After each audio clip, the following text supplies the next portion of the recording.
ONAGUTUIKA RUHONGE rwa KUHITANA na WENDIA na UHUTHIRI wa NDAWA cia KUREBIA na UNYUI wa NJOHI NACADA NIRUTACUKITIE MAKINYA bara-ini ya NJOHI na NDAWA cia KUREBIA harĩ na bata wa kwarĩra mĩbango makĩria kuona namba ya mbeũ njĩthĩ arĩa marikĩtie ũhũthĩri-inĩ wa indo ici no kwambatĩra ĩrambatĩra.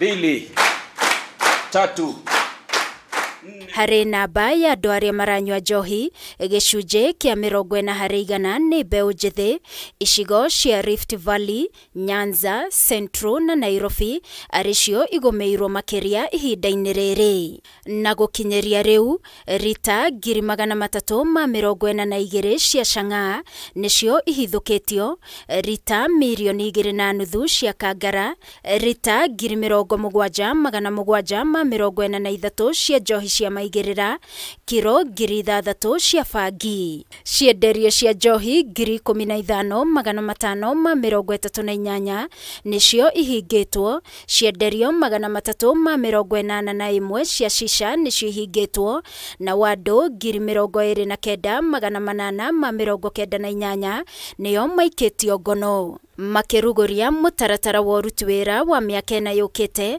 NACADA maugĩte nĩ marabatara kĩgĩna makĩria nĩguo gũkinyanĩria wĩra wao, amu ũkunderu wa kĩgĩna nĩguo koretwo ũkĩhotomia gũkinyanĩria mĩbango yao. While the resources allocated to NACADA, which we are very thankful, is not little, it is hardly adequate for us to fully implement our mandate and to create the change that we deserve.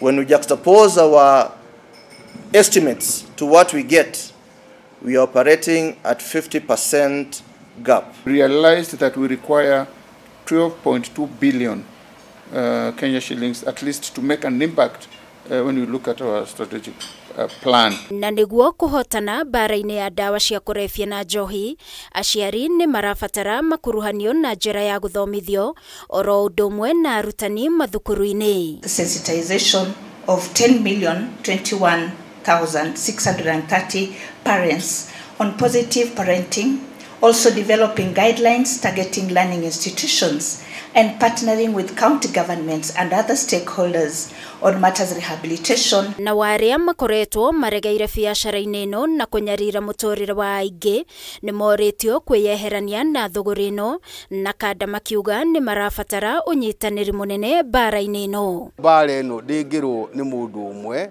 no tũnyitanĩire na andũ othe a bũrũri wa Kenya nginya thigari